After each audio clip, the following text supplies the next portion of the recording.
Bismillahirrahmanirrahim. Assalamualaikum warahmatullahi wabarakatuh. Innal hamdalillah nahmaduhu wa nasta'inuhu wa nastaghfiruh wa na'udzu billahi min shururi anfusina wa min sayyiati a'malina. Man yahdihillahu fala mudilla lahu wa man yudlil fala hadiyalah. Wa asyhadu an la ilaha illallah wahdahu la syarika lah. Wa asyhadu anna Muhammadan abduhu wa rasuluh. Allahumma salli wa sallim wa barik ala nabiyyina Muhammadin wa ala alihi wa ashabihi wa man tabi'ahum bi ihsanin ila yaumiddin, amma ba'd. Ma'asyiral muslimin, para pemirsa sekalian dimanapun Anda berada, khususnya jamaah pengajian Majelis Taklim Sahabat Urumaisa yang dirahmati Allah Subhanahu wa taala. Alhamdulillah, pada pagi hari ini kita dipertemukan kembali oleh Allah Subhanahu wa taala untuk melanjutkan kembali kajian kita membahas tafsir surat Al-Baqarah, yang mana kita ambil tafsir ini dari ringkasan tafsir Ibnu Katsir rahimahullahu taala. Dan pada kesempatan kali ini kita masuk pada ayat yang pertama dari surat Al-Baqarah. Allah Subhanahu wa taala berfirman, Bismillahirrahmanirrahim. Alif Lam Mim. Alif Lam Mim. Apa artinya Alif Lam Mim? Sepanjang sepengetahuan saya, tidak ada satupun terjemahan dari Al-Quranul Karim yang menerjemahkan Alif Lam Mim, melainkan hanya sekedar yaitu menyebutkan huruf itu saja. Jadi ditulis apa adanya, Alif Lam Mim. Allahu a'lam bishawab. Nah, sekarang kita bahas Al-kalamu hawla al-hurufil muqatta'ah. Lebih luas lagi, yaitu pembicaraan para ulama kita tentang huruf-huruf yang terputus-putus. Ya. Jadi Alif Lam Mim itu pada hakikatnya adalah 3 huruf yang Allah Subhanahu wa taala sebutkan. Alif, Lam, dan Mim. Nah, apa penjelasan para ulama kita terkait dengan Alif Lam Mim secara khusus dan huruf-huruf lainnya secara umum? Imam Ibnu Katsir mengatakan di sini, al-huruful muqatta'atu allati fi awailis suwari hiya mimma sta'tharallahu bi'ilmihi. Huruf-huruf yang terputus-putus yang terdapat di awal-awal surat. Jadi bukan hanya Al-Baqarah saja. Nanti ada lagi surat-surat yang diawali dengan huruf-huruf potongan huruf-huruf. Hiya mimma sta'tharallahu bi'ilmihi. Itu diantara apa yang Allah Subhanahu wa ta'ala sembunyikan dengan ilmunya. Dan perhatikan, para pemirsa sekalian rahimani wa rahimakumullah, Al-Imam Ibnu Katsir mengawali penjelasan tentang potongan-potongan huruf di awal surat Al-Quran itu dengan sekaligus kesimpulannya. Jadi, kalaupun kita tidak membahas lebih lanjut apa penjelasan beliau, maka kesimpulan intinya ya ini. Jadi, potongan-potongan huruf di awal-awal surat Al-Quran itu hanya Allah Subhanahu wa ta'ala yang tahu maknanya. Selesai. Itu kesimpulannya. Ya, itu kesimpulan ringkasnya.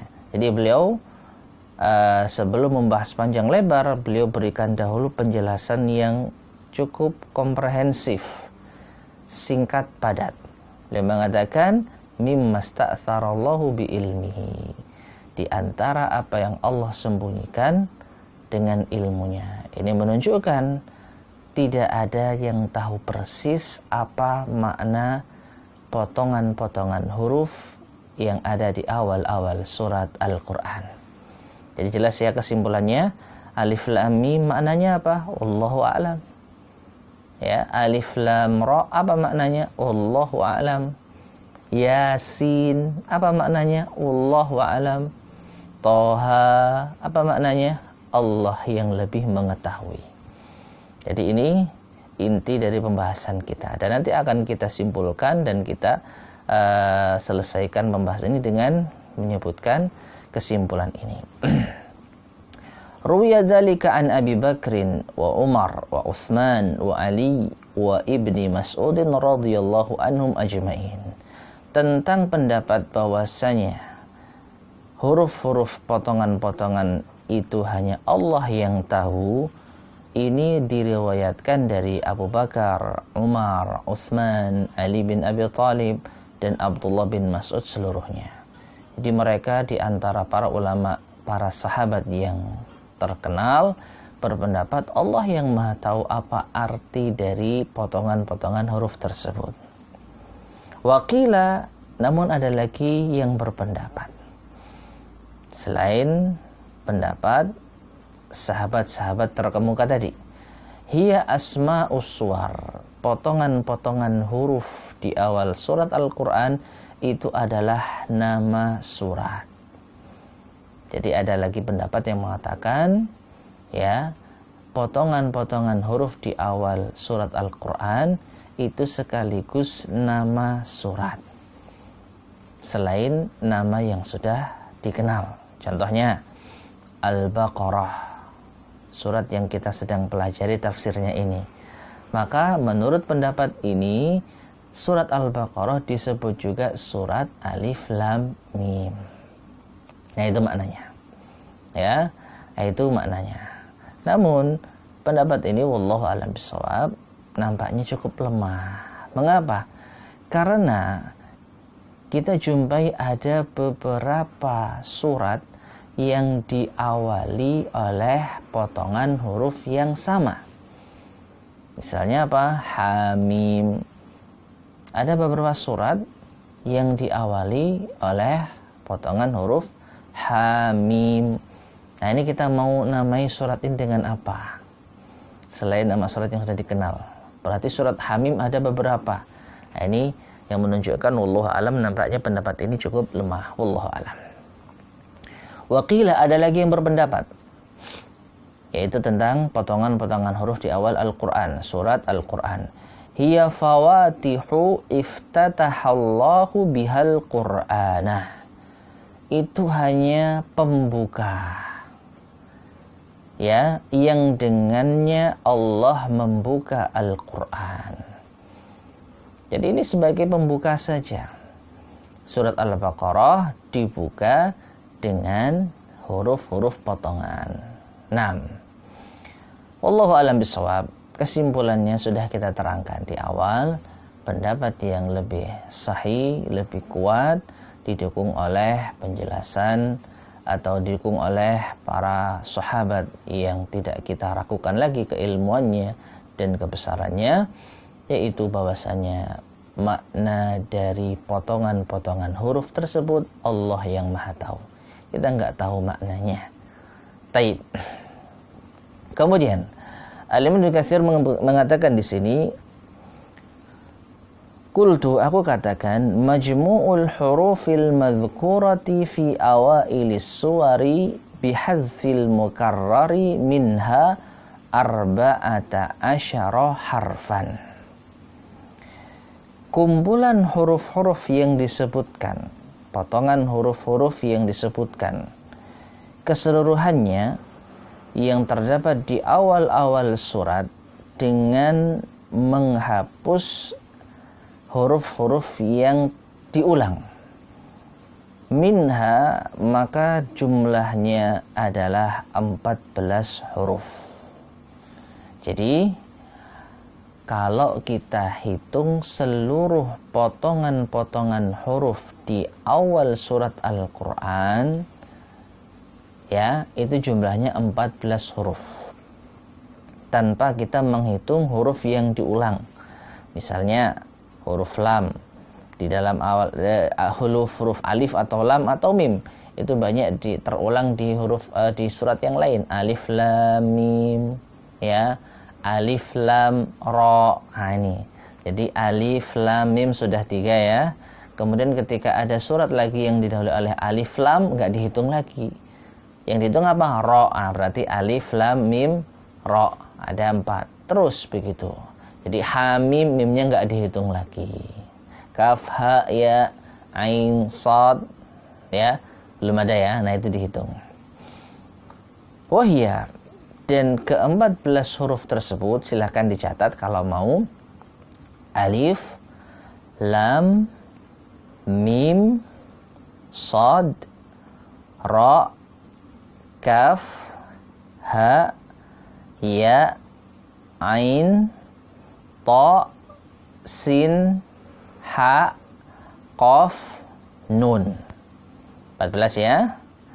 Alif lam mim sad ra kaf ha ya ain ta sin ha qaf nun. 14 huruf. Jadi potongan-potongan huruf yang disebutkan di dalam Al-Quranul Karim, di dalam surat-surat Al-Quran tidak keluar dari 14 huruf ini. Tidak keluar dari 14 huruf ini. Ya, tidak lebih dari 14 huruf ini. Nah, yajma'uha qauluka, yang ini terkumpul di dalam ucapan Anda, nassun hakimun qati'un lahu sirrun. Ini termasuk di antara hal yang unik ya. Di antara metode para ulama kita di dalam menghafal, di dalam memudahkan untuk menghafal huruf-huruf tertentu, itu dirangkai menjadi suatu kalimat. Ya, coba kalau kita disuruh menghafalkan 14 huruf tadi apa? Ya, ibu-ibu coba dihafalkan tadi. 14 huruf yang tadi saya sebutkan itu apa saja? Ini saya sulit untuk menghafalnya karena tidak terangkai dalam suatu kalimat. Tapi kalau terangkai dalam suatu kalimat, maka kita lebih mudah untuk menghafalnya. Nah, di antaranya adalah ini, nassun hakimun qati'un lahu sirrun. Nassun, nun sad. Hakimun, ha kaf ya mim, qati'un, qaf alif ya, ta ain, lahu lam ha sirrun sin ra. Nah ini 14 persis ya. Nassun hakimun qati'un lahu sirrun. Apa artinya? Sebenarnya dari arti kalimat ini ya cukup bermakna, tapi sebenarnya ini bukan apa istilahnya, bukan suatu keharusan ya. Jadi bukan suatu keharusan. Hanya saja para ulama coba merangkai kira-kira dari 14 huruf, kalau dirangkai kata, dirangkai kalimat yang mudah untuk dihafal apanya. Ternyata seperti ini. Nassun hakimun qati'un lahu sirrun. Dan ternyata yaitu susunan kalimat ini juga memiliki makna yang pas. Nassun hakimun, seakan-akan para ulama kita yang merangkai ini mengatakan nassun, Al-Quran itu adalah nas, dalil.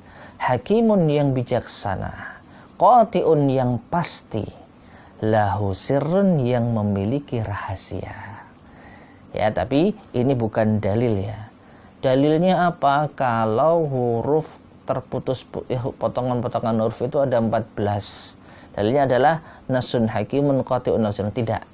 Dalilnya ya kita bisa melihat, coba kumpulkan semua potongan-potongan huruf di awal surat-surat Al-Quran, maka Anda akan temukan huruf-huruf itu ya sebutkan ya, alif lam mim shad ra kaf ha. Tapi kan ini sulit menghafal dengan potongan-potongan tanpa ada rangkaian kalimat, itu cukup sulit. Tapi kalau kita rangkai maka ini lebih mudah untuk dihafal ya. Dan metode seperti ini banyak kita jumpai ya di dalam dimensi cabang ilmu agama yang lain.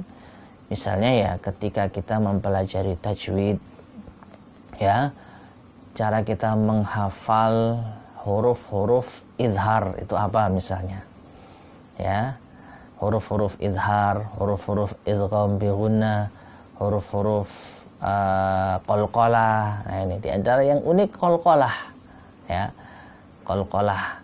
Huruf qalqalah apa saja? Nah, ini ada yang coba merangkai dalam bahasa Indonesia. Baju di toko. Nah, ini baju di toko. Ba itu huruf ba, ju itu huruf jim, ya, di itu huruf dal, to itu huruf to, ko itu huruf qaf. Nah, jadi huruf qalqalah apa? Tinggal diuraikan tadi. Baju di toko. Baju di toko. Ba, jim, dal, tof, to, dan qaf. Nah, mudah kan? Mudah. Demikian pula cara kita menghafal 14 potongan huruf di awal surat Al-Quran. Apa saja? Coba sebutkan ibu-ibu. Tanpa yaitu menghafal atau menyebutkan kalimat yang tadi kita sebutkan. Kesulitan kita. 14 jumlahnya cukup banyak. Tapi kalau kita rangkai dalam suatu kalimat, insya Allah ini mudah. Nasun hakimun qati'un lahu sirrun. Taib. Jadi jumlah potongan-potongan huruf di awal-awal surat Al-Quran itu ada 14. Kemudian beliau menyampaikan di sini wahya nisful hurufi adadan, dan 14 ini 14 ini adalah setengah dari huruf yang lain. Jadi huruf hijaiyah dikumpulkan seluruhnya, setengahnya itu ada 14. Wal mazkuru minha asyrafu minal matruk, dan yang disebutkan di dalamnya, yang dijadikan potongan-potongan huruf di awal surat Al-Quran, itu adalah huruf yang paling utama, memiliki kemuliaan dibanding yang ditinggalkan, dibanding yang nggak disebutkan. Yang nggak disebutkan apa? Ya selain 14 tadi, zai misalnya nggak ada, ya. Apalagi misalnya huruf zal. Nah ini nggak ada huruf zal, adanya huruf nasun hakimun. Dal pun nggak ada, ya. Dal nggak ada, dal nggak ada, za juga nggak ada, zai juga nggak ada, shin, ya, shin juga nggak ada. Apalagi ya? Nah itu silakan diperiksa sendiri. Dhad, dhad ada juga, dha juga nggak ada. Naam, ta juga nggak ada, tha juga nggak ada. Ya, nah jadi huruf-huruf yang disebutkan di awal-awal pembukaan surat di dalam Al-Quran itu adalah huruf yang utama. Taib, kemudian wa min huna lahadha ba'dhum fi hadzal maqami kalaman. Dari sini sebagian mereka, yaitu para ulama kita, mencoba untuk mengingatkan, memberikan perhatian dalam maqam semacam ini, suatu ucapan. Faqala, ada yang mengatakan la syakka, tidak diragukan, anna hadhil hurufa lam yunzilha subhanahu wa ta'ala abathan wala sudan. Tidak diragukan lagi bahwasanya huruf-huruf ini, maksudnya potongan-potongan huruf tersebut, tidaklah diturunkan oleh Allah subhanahu wa ta'ala sia-sia dan tanpa guna. Ya, jadi ini perlu kita perhatikan. Meskipun kita tadi tidak kita simpulkan, Imam Ibnu Katsir sudah menyimpulkan di awal tadi, kita nggak tahu maknanya. Allah yang maha mengetahui makna potongan-potongan huruf tersebut. Jadi alif lam mim maknanya apa? Nggak tahu, wallahu alam. Toha, Yasin maknanya apa? Wallahu alam. Namun jangan kita lupakan, Allah subhanahu wa ta'ala tidaklah menurunkan satu ayat pun di dalam Al-Quran yang tanpa makna, yang sia-sia, yang hanya sekedar senda gurau tanpa ada kegunaan, fungsi dan maknanya. Ya. Ini perlu kita perhatikan. Karena apa? Karena seluruh ayat-ayat suci Al-Qur'an itu memiliki makna. Hanya saja ada makna-makna yang kita ketahui dan ada makna-makna yang tidak kita ketahui. Nah, di antara makna yang tidak ketahui ya potongan huruf ini. Nah, waman qala minal jahalah, dan di antara orang yang bodoh ada yang mengatakan inna fil qur'ani ma huwa ta'abbudun la inna fil qur'ani ma huwa ta'abbudun la ma'nan lahu bil kulliyah. Bahwasanya ya pendapat yang mengatakan di dalam Al-Qur'an itu ada yang hanya ta'abbud saja. Jadi pokoknya ibadah. Pokoknya membaca ini ibadah. Ya, la ma'nan lahu bil kulliyah, sama sekali enggak ada maknanya. Faqad akhta'a khata'an kabiran, kata Ibnu Katsir, maka sungguh ia telah salah dengan kesalahan yang besar. Perhatikan. Ya, kalau sampai ada yang mengatakan di dalam Al-Qur'an itu ada ayat yang tidak ada maknanya, pokoknya kita disuruh baca dapat pahala. Maka kata beliau, pendapat semacam ini adalah pendapat yang salah besar. Fata'ayyana, maka jelas anna laha ma'nan fi nafsil amr, bahwasanya potongan-potongan huruf tersebut memiliki makna tersendiri. Fa in sahha lana fiha 'anil ma'sumi syai'un qulna bih, dan jika ada riwayat yang sahih yang sampai kepada kita penjelasan tentang potongan-potongan huruf tersebut 'anil ma'sum, dari orang yang maksum yaitu Rasulullah SAW, ya syai'un, sesedikit pun saja, qulna bihi, maka kita akan berpendapat dengannya. Artinya, kalau misalnya ada hadis sahih yang menerangkan makna alif lam mim itu ini dari Rasulullah SAW, misalnya ada, maka kita pasti akan mengikutinya. Kita pasti akan berpendapat sebagaimana yang disebutkan oleh Rasul SAW. Ya, itu kalau ada. Wa illa, namun jika tidak ada, waqafna haitsu waqafna, maka kita diam sebagaimana kita diam. Ya, kita berhenti sampai sini. Ya, mudah kita katakan alif lam mim maknanya Allah yang Maha Tahu. Selesai. Kalau ada dalil dari Rasulullah SAW kita ikuti. Ingat ya, dari Rasulullah SAW, karena beliau yang paling tahu tentang Al-Quranul Karim di antara makhluk-makhluk Allah Subhanahu wa Ta'ala. Ya, wa qulna amanna bih kullum min indi rabbina, dan kita katakan mengutip ayat Al-Quran, amanna bih, kami tetap beriman dengannya, Al-Quranul Karim, kullum min indi rabbina, semuanya dari sisi Tuhan kami. Ya, jadi ada ayat yang mungkin kita nggak tahu maknanya, tapi ada maknanya, dan kita serahkan itu kepada Allah Subhanahu wa Ta'ala. Semua kita imani, semua kita imani. Walam yajma' al-ulama'u walam yujmi' al-ulama'u fiha ala syai'in muayyanin, dan tidak ada kesepakatan dari para ulama di dalamnya atas sesuatu tertentu. Artinya tidak ada kesepakatan di antara para ulama kalau alif lam mim, kalau hamim, kalau yasin, kalau toha itu maknanya ini. Wa inna makhtalafu, mereka berbeda-beda pendapat. Faman dhahara lahu ba'dul aqwal bidalilin fa'alaihi ittiba'uhu, maka siapa di antara mereka, maka siapa yang nampak baginya sebagian pendapat dengan dalilnya.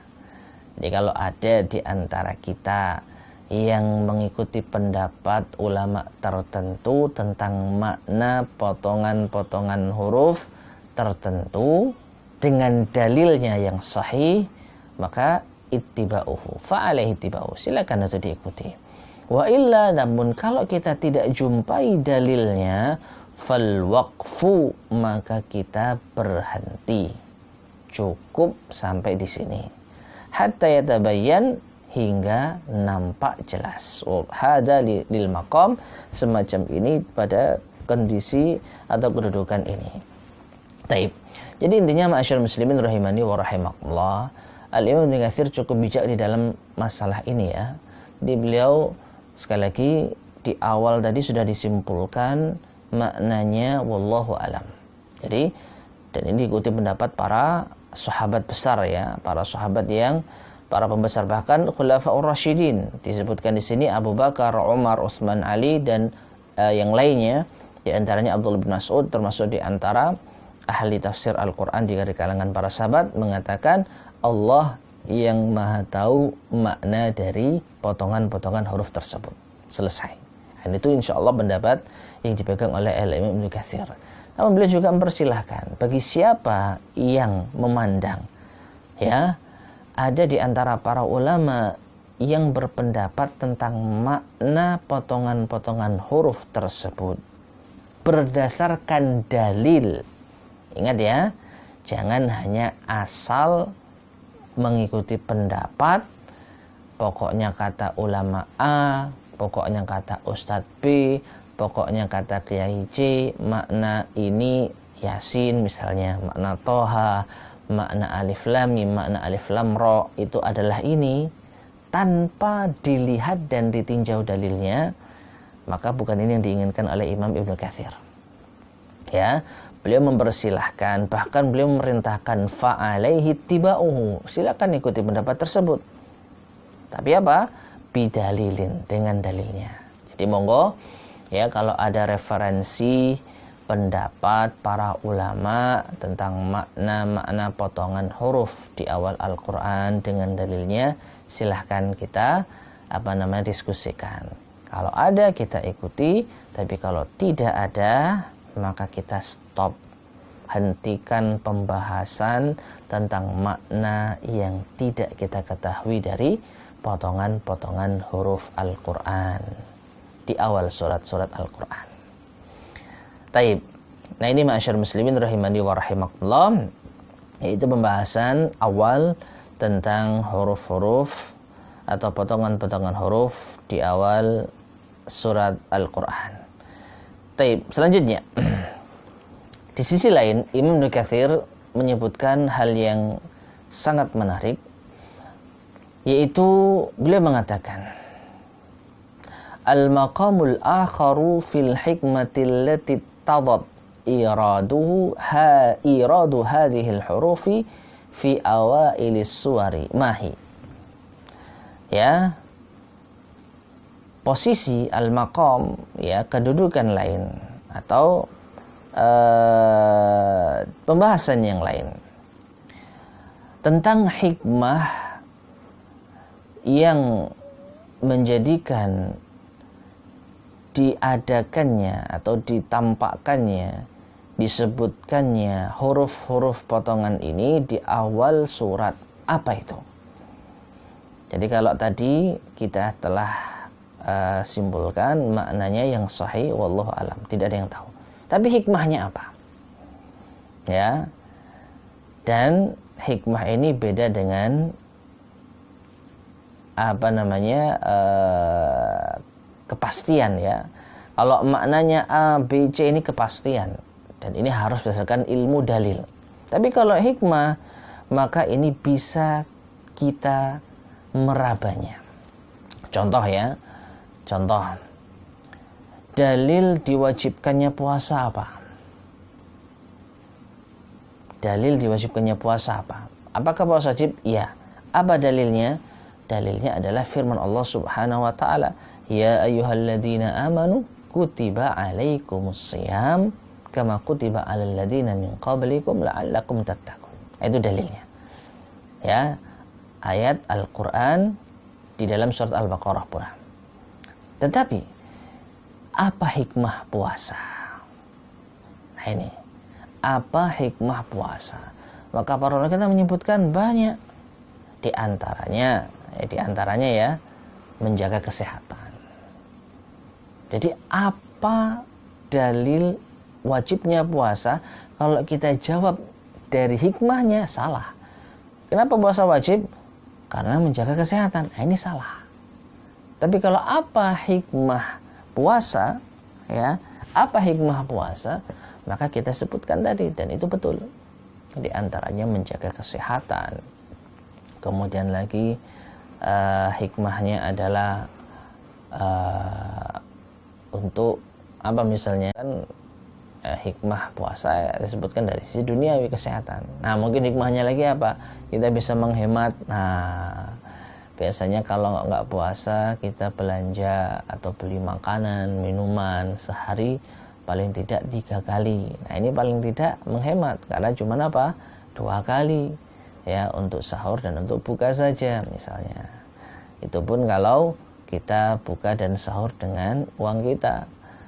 Tapi kalau ternyata kita dapat takjil, kita dapat jatah, nah ini lebih hemat lagi. Nah, itu diantara hikmah, bukan alasan sebab diwajibkannya. Nah, kembali ke pembahasan kita. Jadi apa makna huruf-huruf potongan tersebut? Wallahu a'lam maknanya. Tapi apa hikmahnya? Ini coba kita bahas. Taib. Beliau mengatakan, Imam Ibnu Katsir, ma'aqad in-nadhari an ma'aniha, tanpa kita memandang maknanya, karena maknanya hanya Allah yang tahu, sebagaimana yang telah disebutkan. Ya, fi anfusiha faqila, maka dikatakan hikmah. Ya, pembahasan kita sekarang hikmahnya apa? Innama zukirat hadhil hurufu fi awailis suwaril lati zukira fiha bayanan li'ijazil Qur'an. Sesungguhnya disebutkannya huruf-huruf ini di awal-awal surat yang disebutkan di dalamnya ini sebagai penjelasan mukjizat Al-Quran. Nah, ini. Jadi kalau maknanya wallahu alam, kita nggak tahu apa makna alif lam mim, apa makna nun, apa makna qaf, apa makna hamim, wallahu alam, kita nggak tahu. Tapi apa hikmahnya? Untuk menjelaskan kemukjizatan Al-Quran. 6. Wa annal khalqa ajizuna an mu'aradatihi bimithlihi. Dan bahwasanya makhluk manusia mereka semua lemah, tidak mampu untuk membawakan, ya, menentang, melawan Al-Quran dengan yang semisalnya. Dengan yang semisalnya.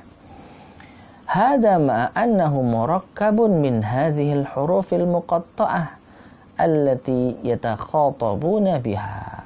Padahal, ya, huruf-huruf itu tersusun dari huruf-huruf potongan-potongan yang mereka, yaitu orang-orang Arab dahulu, saling berbicara dengannya. Maknanya begini, ya. Jadi hikmah Allah sebutkan potongan-potongan huruf di awal surat-surat Al-Quran itu untuk menunjukkan kemukjizatan Al-Quran. Dan mukjizat sendiri secara makna bahasa artinya melemahkan. Ya, mukjiz itu melemahkan, melemahkan lawan. Jadi sesuatu yang dianggap mukjizat itu sesuatu yang kuat, yang tidak terkalahkan, sehingga lawannya itu terlemahkan. Nah, jadi di sini Allah Subhanahu wa taala sebutkan potongan-potongan huruf di awal surat Al-Quran untuk menunjukkan kemukjizatan Al-Quran dan kelemahan manusia. Kelemahan manusia. Untuk apa? Untuk membawakan yang semisal dengan Al-Quran. Padahal mereka biasa menggunakan huruf-huruf tersebut dalam suatu ungkapan yang dirangkai untuk berbicara kepada sesama mereka. Ya. Jadi orang-orang Arab dahulu kalau bicara ya dengan huruf-huruf hijaiyah, dan 14 huruf tadi masuk di dalamnya. Mereka berbicara dengan bahasa Arab yang huruf-hurufnya mereka sudah ketahui, mereka sudah biasa pakai. Tetapi meskipun demikian mereka tidak mampu untuk bisa menandingi Al-Quran. Ya, jadi seakan-akan Allah tampakkan huruf-huruf potongan ini huruf-huruf yang biasa kalian pakai, wahai bangsa Arab. Tapi kalian tidak mampu untuk membawakan yang semisal dengan Al-Quran.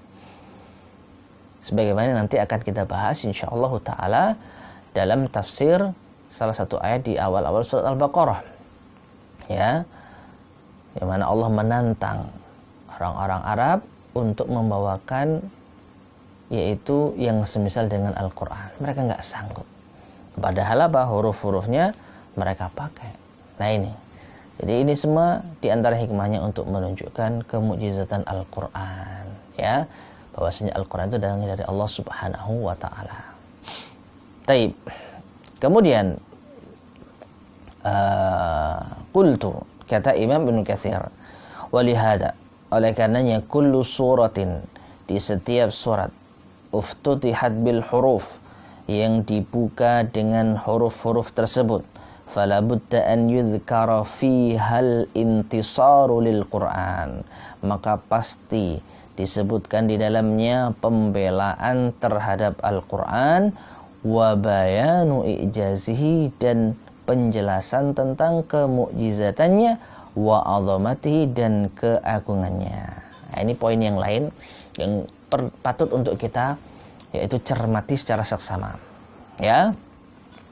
Wa hadza ma'lumun bil istiqra, dan ini telah diketahui dengan yaitu kita mengecek satu persatu.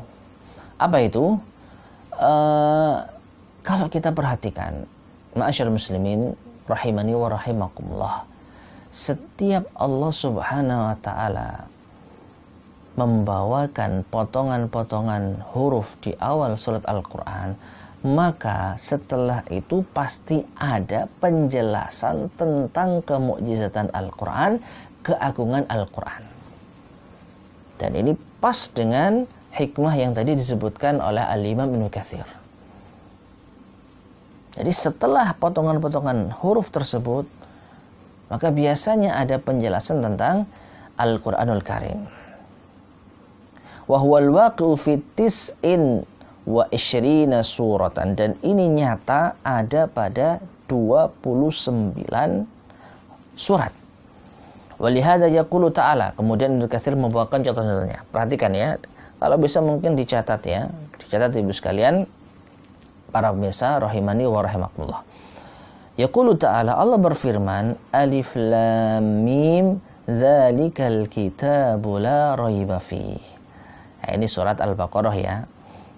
Ya, surat Al-Baqarah. Perhatikan. Alif Lam Mim. Potongan huruf. Dzalikal kitabu la raiba fih. Apa yang dibahas setelahnya? Kitab ini tidak ada keraguan di dalamnya.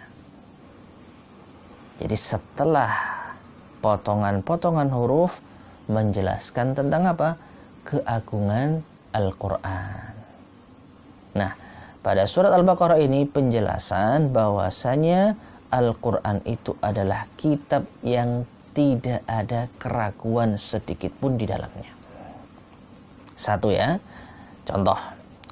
Kemudian contoh berikutnya, Alif Lam Mim. Allahu la ilaha illa huwal hayyul qayyum. Nazzala 'alaikal kitaba bil haqqi musaddiqan lima baina yadayhi. Stop sampai di sini. Yaitu pada surat Ali Imran ayat 1, 2 dan seterusnya. Ya. 1, 2 dan 3. Dimulai dari Alif Lam Mim. Potongan huruf. Ya. Allahu la ilaha illa huwal hayyul qayyum. Allah tidak ada ilah selain Ia, Al-Hayyu Al-Qayyum, yang maha hidup dan maha berdiri sendiri. Ayat yang ketiga, Nazzala 'alaikal kitab. Lihat. Dia, yaitu Allah, telah menurunkan kepadamu Al-Kitab. Pembahasannya tidak jauh dari Al-Quran. Setelah apa? Potongan huruf. Bil haqqi musaddiqan lima baina yadayhi. Dengan benar yang membenarkan apa yang ada setelahnya atau sebelumnya. Ya. Jadi, ini contoh yang kedua. Setelah potongan huruf, pembahasan ada tentang pembelaan terhadap Al-Quran. Nah, di dalam surat Ali Imran ini Allah menerangkan Allah turunkan Al-Quran kepadamu wahai Muhammad dengan benar, ya, dengan benar dan membenarkan apa-apa yang datang sebelumnya. Contoh yang ketiga, yaitu di dalam surat Al-A'raf, surat Al-A'raf ayat yang pertama dan kedua.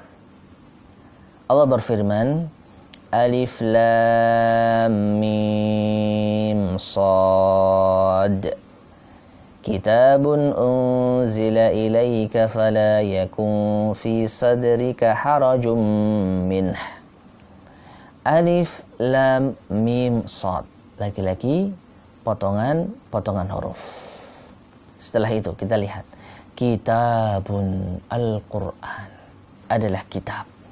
Unzila ilaika, yang telah diturunkan kepadamu wahai Muhammad. Fala yakun fi sadrika haraj, maka jangan ada di dalam dadamu haraj, kecemasan, minhu, darinya. Lagi-lagi setelah potongan-potongan huruf, Allah sebutkan tentang keagungan Al-Quran. Nah, di ayat ini, surat Al-A'raf ini, Allah sebutkan, Allah ingatkan Nabi kita Muhammad jangan sampai merasa sesak, jangan sampai merasa sempit, ya, ketika Al-Quran diturunkan kepada beliau. Contoh keberapa itu? Contoh ketiga. Sekarang contoh yang keempat. Contoh yang keempat dalam surat Ibrahim.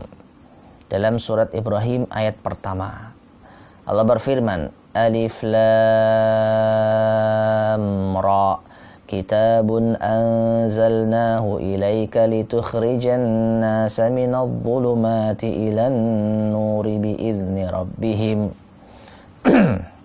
Alif Lam Ra, Kitabun, lagi-lagi apa? Kitab. Al-Quran adalah kitab. Anzalnahu ilaik, yang kami turunkan kepadamu wahai Muhammad. Litukhrijan nasa minadh dhulumati ilan nur, agar engkau keluarkan manusia dari kegelapan menuju cahaya, biizni rabbihim, dengan izin Rabb mereka.